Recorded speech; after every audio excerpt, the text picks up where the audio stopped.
the picture, the painting you see here at the top is actually quite a nice illustration of what has happened, what has changed in the relationship between higher education and society. It's a painting by Edvard Munch, the Norwegian painter, and it's one of the 11 paintings that he produced that's hanging in the aula of the University of Oslo. And these paintings were produced as part of a celebration of both Norway and the university, because Norway had become independent in 1905 from Sweden. And as part of the independence, the university, which is closely located to Parliament, to the National Theatre, to the Royal Palace, everything is close together. That university was supposed to celebrate its 100th birthday as part of this large celebration of the Norwegian independence. Munch was invited to decorate the new aula. The aula was a gift from society, and this gift was a cultural academic gift. That was the way in which to celebrate at that time the relationship university-society. And Munch, when introducing his paintings, and this painting is called History, he used words like, this is a popular approach to academic studies and the nation building, the political nation building of Norway. So in a way, this painting expressed his interpretation, very much supported by the university board and the community of university-society relationship. Not a word about economy or innovation. Very clearly, culture, festivities, concerts, academic. 100 years later, 200-year anniversary of the University of Oslo. University of Oslo, as some of you might know, owns the Viking Ship Museum, and that Viking Ship Museum is falling apart. There's been a long request to the government to support the university in renovating that museum. Very difficult. That's culture. But as part of the celebration of the 200th birthday of the university, the government committed itself to invest in a new life sciences building for the university of over 1 billion euros. So you can imagine the change also for the relationship, how this reflects the change in the relationship university-society from cultural, academic to first and foremost economic. And that change also has to be reflected in many ways in our primary processes, in the governance and support structure, but also in the way in which universities relate to society. So how do we see in the literature, in the political debates, how do we see the interpretations of how the university society, how the higher education society relationship in our day and age can be improved? There are lots of normative models. This is how it should be done, where terms like ecology, innovation are used to develop models that all higher education institutions should follow.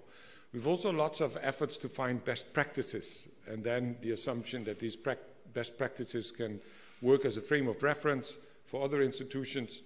And there's a lot of impact, a lot of focus on impact. So what actually is the impact of higher education institutions on society? There are lots of problems with these approaches. A normative model approach has the disadvantage that there's an assumption that what works for one institution will also work for others, and we know that is not the reality. Also, impact is at best a proxy, but a very weak proxy for public value, but at worst a threat to academic quality of primary processes, education and research. And there are many academics who have addressed it, and one of the most fun to read is Stephen Collini, and I really recommend those of you who don't know his work to read his work on impact. And I'm sure you will be convinced that this is not a way to go when we want to strengthen the relationship. And another issue that's also coming out of our study is that there's a general feeling that there's an underrepresentation of higher education in public debates about how it should relate to society. In our study, various both university leaders and academics that we asked that the collective voice of the university is missing in public debates about higher education, society, relationship. So we have, let's say, a set of models, assumptions, political measures which are aimed at strengthening this relationship, but all of these are problematic. Then we also have the Sustainable Development Goals, and these are, of course, extremely important, but not necessarily higher education and science-oriented. So what we see is that the European level, the national level, institutional level, study program level, lots of efforts to translate or interpret the SDGs and link them to activities of the university and to contribute to sustainability. Extremely important, and also in the universities that we included in our study, an important frame of reference, but there's a translation activity that is necessary because, as I said, explicitly you will not find a lot of references to higher education and science in the SDGs. In our study, we were invited by a German consortium, including the Rectors Conference, HRK, to look at the place of universities in society. And as you can imagine, that kind of topic, the place of university in society, is far too broad. It's something that can take a whole lifetime to get an understanding of. So we translated it into a set of questions where we were especially interested in getting a better understanding of the institutional side of the changes in the relationship higher education society. Because as I said, there's a general feeling that that side is missing. There's a lot of political, economic, social understanding of that relationship and the expectations, but very little about what is going on inside higher education institutions and what are the strategic efforts of the institutional leadership and the community, the students, the staff, to improve, strengthen, enhance the relationship with society. We looked at 6 countries, including Germany and the UK, and also countries outside Europe. In each of these countries, we selected a number of universities, and the term university is used, but of course, in practice, all kinds of higher education institutions were included, also professionally oriented higher education institutions.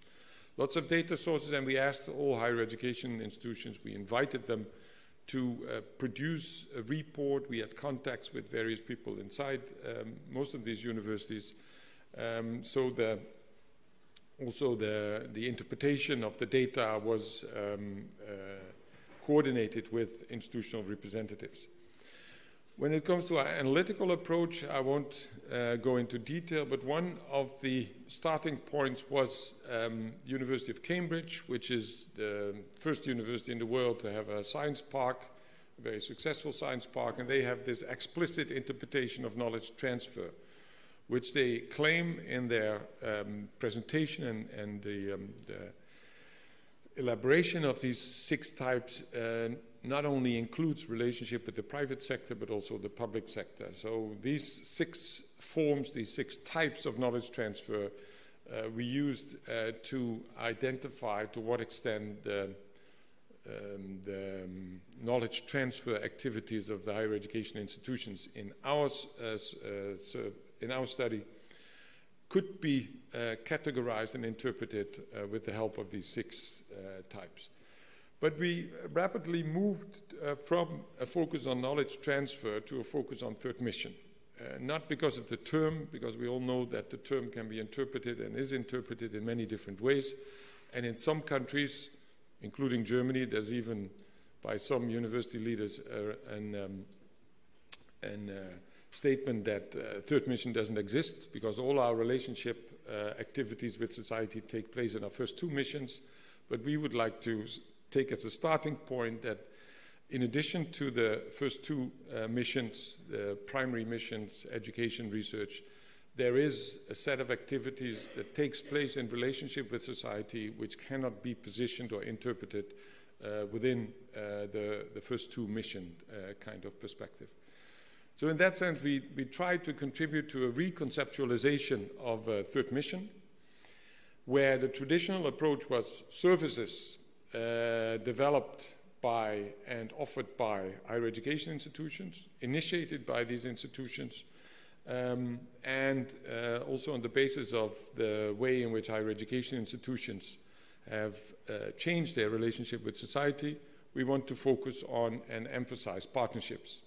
Third mission as a series of strategic partnerships with and a mutual benefit for both partners or groups of partners, with a knowledge base and with an equal starting point. So higher education institutions, third mission, there we see at least the effort to move from services initiated by the institution to have mutually beneficial equal partnerships. So for the higher education institutions, we can see that there's an effort to try to reconfigure in the sense of emphasizing two missions to trying to balance three missions. And in a little article in the Zeit, Die Zeit, after a first initial presentation of the study, the third mission was referred to in this way, dem unbekanntesten wichtigen Wort der Hochschulen, dritte Mission. And there the Zeit was suggesting that an important goal of higher education institutions should be to make it a very well-known, important word. The traditional relationship is under pressure, and that is something we all experience.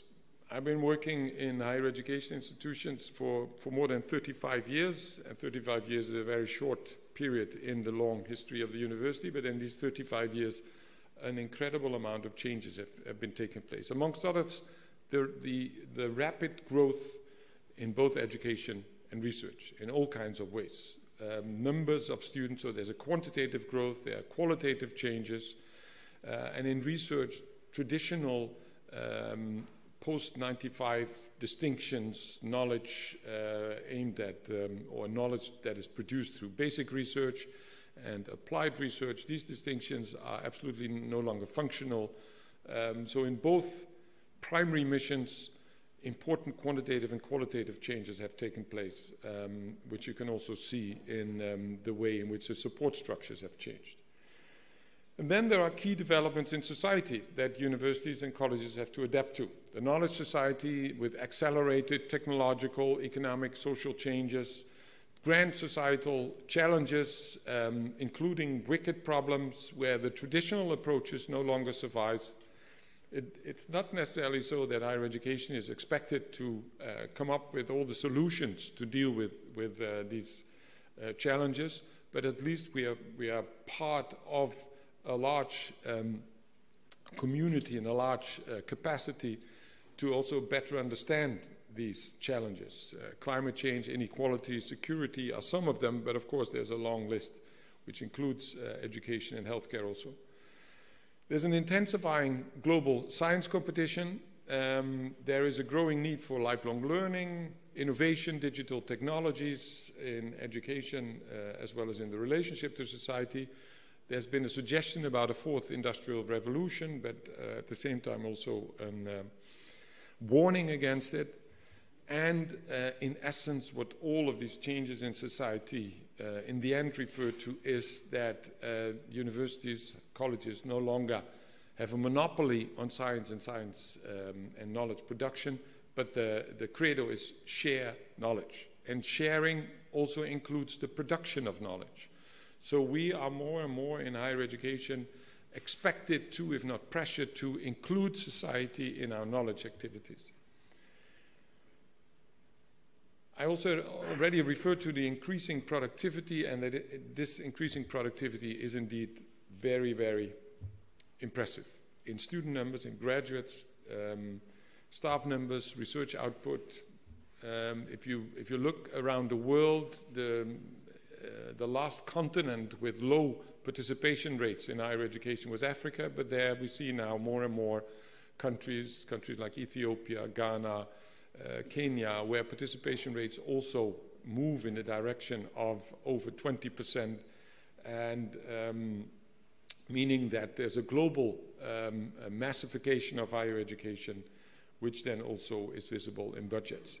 But also the contribution to economic growth, to innovation, often references made to Stanford, where there are many studies, and here are some of the data suggested about the number of jobs created, contribution to the economy, but you will find variations of that in many higher education institutions around the world, trying to express quantitatively the contribution to economic growth. But this high productivity is combined with an all-time, at least in recent history, low trust in higher education, at least in part of society. For part of society, we're no longer seen as a solution or part of the solution, but we're seen as part of the problem. And what does that mean? The contributions of higher education to society are no longer taken for granted anymore. They are no longer self-explanatory. We have to show more and more, produce evidence that what we're doing is relevant for society. So there's a growing demand for reports, for data, for impact, etc. There's a growing privatization. In some states in the United States, there's already more than 40% of all students enrolled in regular higher education programs enrolled in for-profit higher education.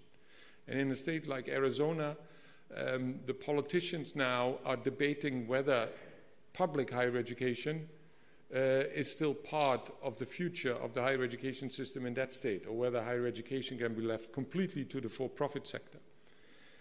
There's also political distrust in higher education. Also in Europe, Hungary, with a Central European University that has moved to Vienna. The Brexit Party in Britain, as our British colleagues say, the B word, that we will not mention here. But the Brexit Party proposed to ban all university courses in European studies after the elections, and they're negotiating with the Tory party about that. A Dutch political party that became the largest party earlier this year in regional elections, the Forum for Democracy, they've opened a website, a hotline where students can report indoctrination at schools and universities of their teachers. And of course, what is meant here is left-wing indoctrination. So there is a distrust, but also in academia, there is a worry about the contribution of higher education to inequality. There's, amongst other things, work by colleagues at the University of Utrecht, political scientists, who argue that universities, colleges contribute in many ways to what they call a diploma democracy, which is a democracy where your position in society is to a large extent determined by the extent to which you have been able to get a higher education qualification or not. So this is also something that we have to take into account: growing distrust, high productivity, more productive, more effective in many ways than ever before, but there's something in society that doesn't relate to that. And part of it you can also see in the political reform agendas. Here's a quote from a book that I produced with political science colleague Johan Olsen, where we emphasize that the university reform documents that we can see in Europe and in other parts of the world give very little attention to the role of universities in developing a humanistic culture, social cohesion, solidarity, and a vivid public sphere. What does that mean in practice? In our study, we focused first and foremost at the institutional level, so I'll be short about the national context, but we also tried to analyze the developments in the national context, the political, economic, social context. So the assumption that the university, the higher education sector is the ultimate global knowledge institution is also widely acknowledged in these national contexts and by the institutions themselves, but also political actors. There's an emphasis on the global nature of knowledge, on the importance of global research and to some extent education connections. There's the growth in mobility, there's a growth in transnational higher education. There are now more students enrolled in transnational higher education study programs than in students studying regularly for an international degree in another country than their own. And transnational campuses are campuses of universities in other countries than where formally the diploma is submitted. The United Kingdom now has almost 1 million students in campuses around the world of British universities. So this is a large growth area, which then also, of course, brings with it problems, challenges with the recognition of qualifications and diplomas.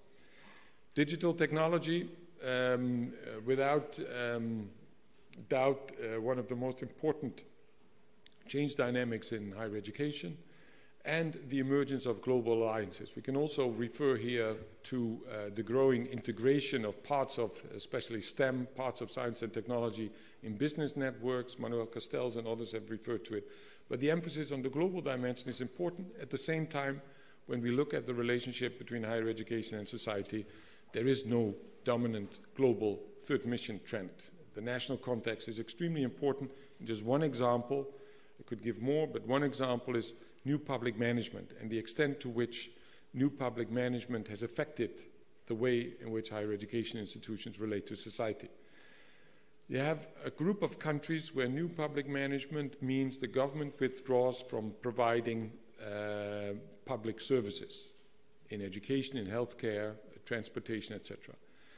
And there's a group of countries where the government still has a central role in the provision of public services, even though funding and competition can have changed there. But the differences between these two sets of countries means that in countries where government has withdrawn, universities, colleges are expected with other institutions to fill part of the gap. So there's a much more direct relationship with the stakeholders, with the clients, with the community than in countries where still the governments play a central role. And the last group of countries includes, for example, the Nordic countries, where the public service gap is hardly existent when you compare it, for example, to the UK. This has an impact on relationship with society, and also to some extent is a counter narrative for this focus on globalization and globally unifying or homogenizing trends in higher education. When we go to the institutional context, the 3 Ps that were in the title, and I'm sorry it was a bit of an awkward title, but the profiles, the partnerships, the problem solving, the profiles matter. It shows what higher education institutions want to do. But usually these profiles aren't developed as well as one might expect. When you, for example, look at mission statements, there we see a whole range of different ways of formulating and presenting mission statements. They can be status confirming, they can be combining all kinds of elements, there can be a focus on one specific issue. And some mission statements haven't changed since the beginning. There were institutions in our sample which had the same mission statement as in the 18th century when they were established. And in some institutions, the mission statement was changed last year. So the mission statement as such gets a lot of emphasis in many political arenas around the world, but we would say it's mainly symbolic. It doesn't tell you much.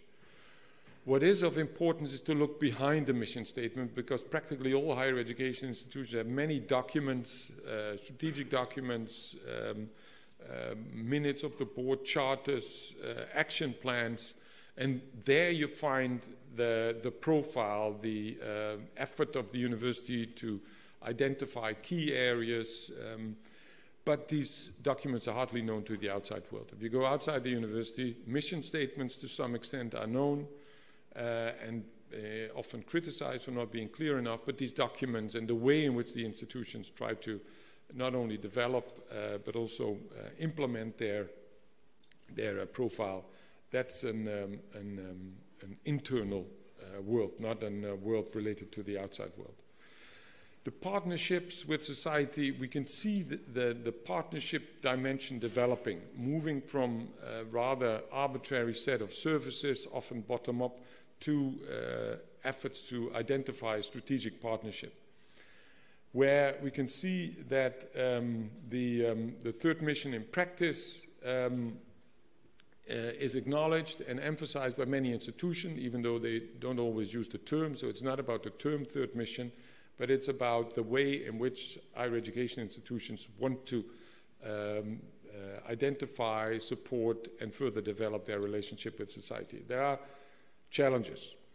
How do you operationalize a third mission, whatever term you use? How do you rebalance the three missions so that education, research, relationship to society have an equal standing, status, and capacity in the institution? And how can you use these third mission achievements, and as you are much more aware of than I, within higher education institutions, there's a lot of activity around third mission relationship with society that doesn't necessarily fit the traditional degree programs or the traditional research activities. How do you develop these in the direction of sustainable, long-term, mutually beneficial partnerships?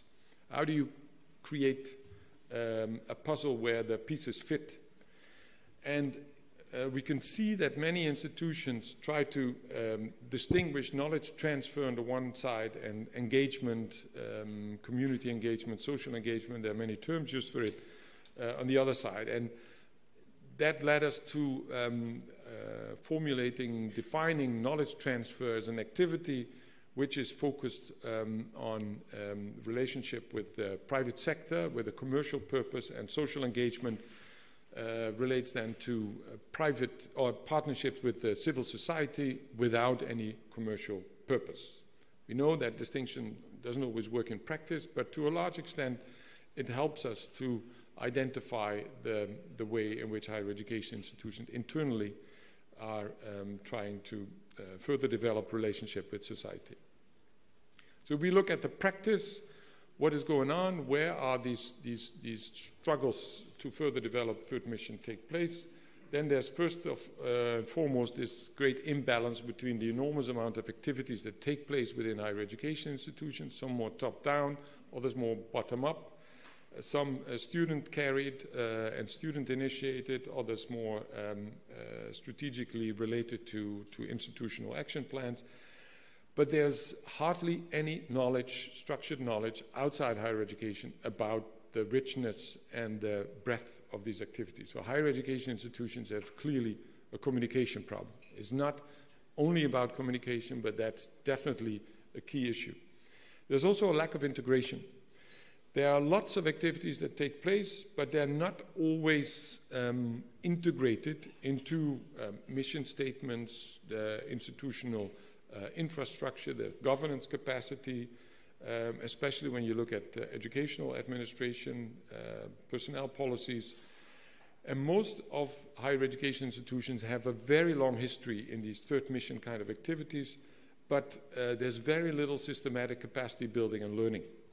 Most of the activities take place through projects with a limited time span and with a lack of capacity building. And in general, there's insufficient funding. There's hardly any basic funding coming from governments, nor within the institutions is there strategic funding, sufficient strategic funding for these activities available. If we then go to the third aspect, the problem solving, we can see a lot of innovation in the primary activities. In education, it's especially pedagogical. There's digital innovation, the use of information communication technology, digital technologies. There are lots of new learning outcomes emphasized, intercultural competencies, amongst others. There are new study programs, for example, in Canada, new study programs for indigenous students who were substantially underrepresented in higher education. There's also new study programs for other non-traditional students, new study programs addressing grand challenges, sustainability, multicultural society, etc. But there's very little true multidisciplinary and new academic content. So what we see mainly is new labels and change of labels and efforts to link new substance, but very few examples of true academic educational innovations. In the area of research, we see more focus on grand challenges, but it's problematic also because the support structure, like the Research Council, the DFG in Germany, and all the other agencies, they're still, to a large extent, based on this distinction between basic and applied. So if you have an application-oriented basic research project, you're in trouble. Where do you find funding? So in addition, the relationship to society and bringing society into the research is a hot topic, certainly also linked to the New Horizon program of the European Union, but it's far from successful until now. How do we get civil society into our research activities? Important topic, limited success, to put it mildly. If we then go to this distinction between knowledge transfer, social engagement, we can see that knowledge transfer, where usually this commercial purpose makes it easier to find funding than with respect to social engagement, is usually better organized, better managed, more strongly institutionalized than social engagement. You also find in the central administration more and more pro-vice chancellors for knowledge transfer, or pro-vice chancellors for innovation. We haven't seen many examples of pro-vice chancellors, pro-rectors, vice presidents for social engagement. So what we see is that in practice, knowledge transfer gets more attention, is better institutionalized, but there are many different terms used for it. Canada, which was maybe the most successful third mission system that we looked at, Ontario system, there, the 6 universities that were part of our study used 6 different terms for their knowledge transfer activities. So even there isn't an kind of an acknowledgement and agreement on what are we talking about when we talk about knowledge transfer. And there's a wide variety of social engagement activities, but they're very weakly linked to institutional leadership, institutional administration. They are usually fragmented, in many cases bottom-up. And we've seen very few examples of higher education institutions where, for example, students could get credit points for their social engagement activities, or where staff could advance their career through their social engagement activities. This Cambridge typology that I showed you at the beginning works very well at Cambridge, but not that well in the rest of the world. So we really have to look at reconceptualizing what we mean with third mission, and especially with knowledge transfer and with social engagement. There's also at Cambridge a large part of the social engagement activities doesn't fit in any of these categories. The need for professionalization is widely acknowledged by the institution, but there's very little progress until now. And what is also a challenge is that in many institutions, if not most of these, there are very few actors involved in these activities on a structural basis. So it's central administration, it's some external actors, some selected academics, but there's not, let's say, an effort to engage the whole community of staff and students. And some institutions have emphasized that they still are affected by an ivory tower image, an elite image, which makes it difficult for them to develop equal partnerships. So what kind of university we want for what kind of society? Here are pictures of all different types of universities, and that's part of the strength, the variety, the history, the mission, even though it's not always known to the outside world, the investments that take place, the innovation. And what we can see is that there are efforts to link the traditional strength, so the university institutional defense that has allowed it to survive since at least since the 11th century, with new societal demands and expectations. How can that become a reality? So the first step is acknowledging that there are 3 equally important missions: education, research, social engagement, knowledge transfer. Let's call it the third mission. And then there's these questions are addressed in institutions without necessarily having a clear answer as of yet, but identifying key profile areas, not operating like a flag in the wind, but identifying key profile areas. Where do we want to strengthen our relationship with society? What are the key areas where we feel that we can make a strategic, long-term contribution? How can these key areas be developed in the direction of partnerships, limited numbers of strategic partnership with private and public partners? And how can we ensure that these partnerships contribute effectively to handling grand challenges, but also to strengthen the academic core of the university?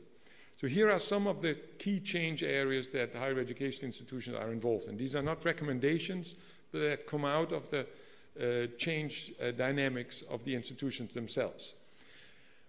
First, externally, there's a need for different public funding mechanisms, where there's an acknowledgement of 3 missions instead of 2. But the 3 missions wouldn't be education, research, and innovation. That's not a way forward.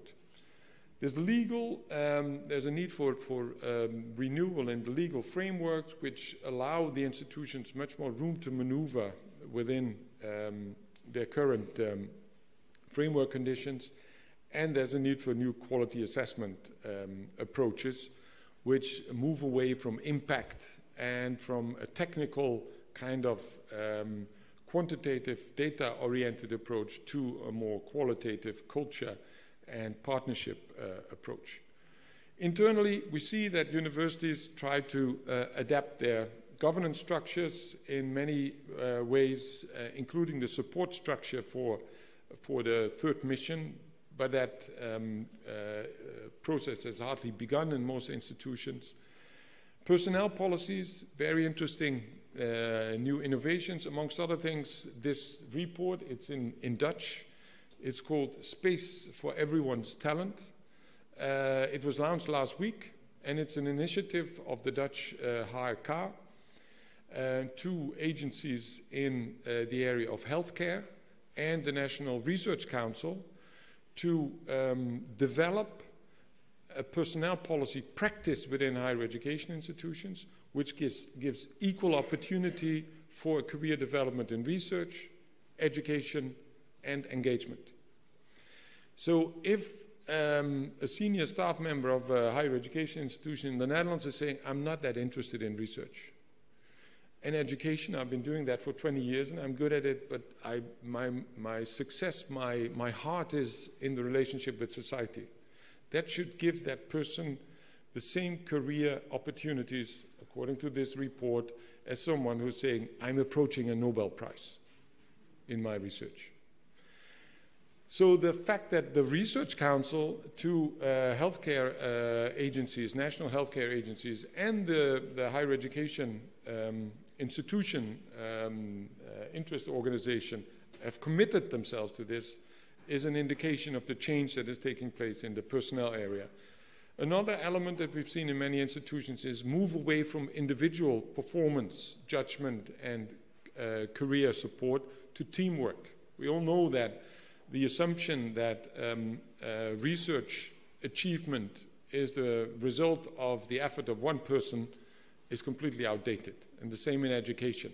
The support structure, the administration, the digital technology, the ICT staff, other support staff, the teachers, the students, they form a team, and they're equally important. Communication, as mentioned, a major challenge for higher education institutions. What we've seen in most institutions is hiring PR people, but universities, colleges don't need PR people. We've got to communicate with society. We got to develop a communication which shows what we are, instead of developing a communication which tries to present a picture that we assume society wants to hear. So here we see the important challenge of communicating the profile, the ambitions, the achievements. Another key area is the area of the study programs. How can we innovate our study programs, not just pedagogically and by use of digital technologies, but also substantively and in relationship to society? Quality assessment, already mentioned, also internally, and most higher education institutions are working to move from this technical, structure-oriented quality assessment and quality work to more culture-oriented, creating a quality culture. But it's not easy. Also here, team performance is important, as well as communication. And finally, the organization structure within the institutions. Also here, trying to create new organizational structures, units, combining disciplinary and interdisciplinary starting points, promoting partnerships so that they can be embedded also internally. And when it comes to creating space for these partnerships, developing an approach, a practical approach, which consists of opening doors, creating meeting places with private as well as for private as well as public actors that potentially can, through identifying key networks, become part of strategic partnerships. And we've seen many good examples, for example, in Canada and in some of the universities, there are lively partnerships around environmental and sustainability issues that have developed in these ways for 10, 15 years ago, opening doors, creating meeting places, and developing joint interest and contributions towards a long-term partnership aiming at creating a sustainable environment for the community. My final slide, as promised, is in German. And it's because in the debates around our study in Germany, the question was, how do we compare to these other countries? So I'll try to do that in German. So, Deutschland aus internationaler Position. Und das ist nur unsere Studie. Unsere Studie war nicht sehr, sehr groß, nicht genügend groß, aber trotzdem, es gibt da einige Schlussbefunde, die möglicherweise relevant sein können. So, was sind denn die Angelegenheiten für Deutschland bei der Weiterentwicklung der dritten Mission der Universitäten? Erstens die hohe Autonomie der Professoren. Die Autonomie der Professoren in Deutschland ist viel höher als in anderen Ländern und die Reaktion von Universitätsleitung ist in Deutschland war ganz klar. Viele unserer Professoren machen da mit, aber viele auch nicht und wir haben keine Möglichkeit, sie zu zwingen oder zu überzeugen. Relativer Mangel an Systemdifferenzierung, das ist nicht nur negativ, das ist natürlich auch positiv, aber Systemdifferenzierung bedeutet nicht eine Differenzierung in Richtung von A, B, C-Niveau Hochschulen. Das bedeutet eine Differenzierung in Profile, wie wir zum Beispiel in Kanada gesehen haben, und das findet man kaum in Deutschland. Die Rahmenbedingungen, ja, komplex, detailliert und starr in Deutschland, das wissen wir, und im Vergleich mit anderen Ländern hat sich da noch nicht sehr viel getan. Relativ geringe öffentliche Mittel für dritte Mission-Aktivitäten, begrenzte Tradition privaten dritten Mission-Finanzierung, so da gibt es auch Verbesserungsmöglichkeiten und die Auswirkungen der kontinuierlichen zentralen Rolle der staatlichen Behörden hat sowohl positive, aber auch negative Resultate und Einwirkungen. Wir können das auch mehr detailliert diskutieren, aber das sind einige der, lass mal sagen, Befunde, die wir von unserer Studie mitnehmen, wenn wir nach Deutschland schauen.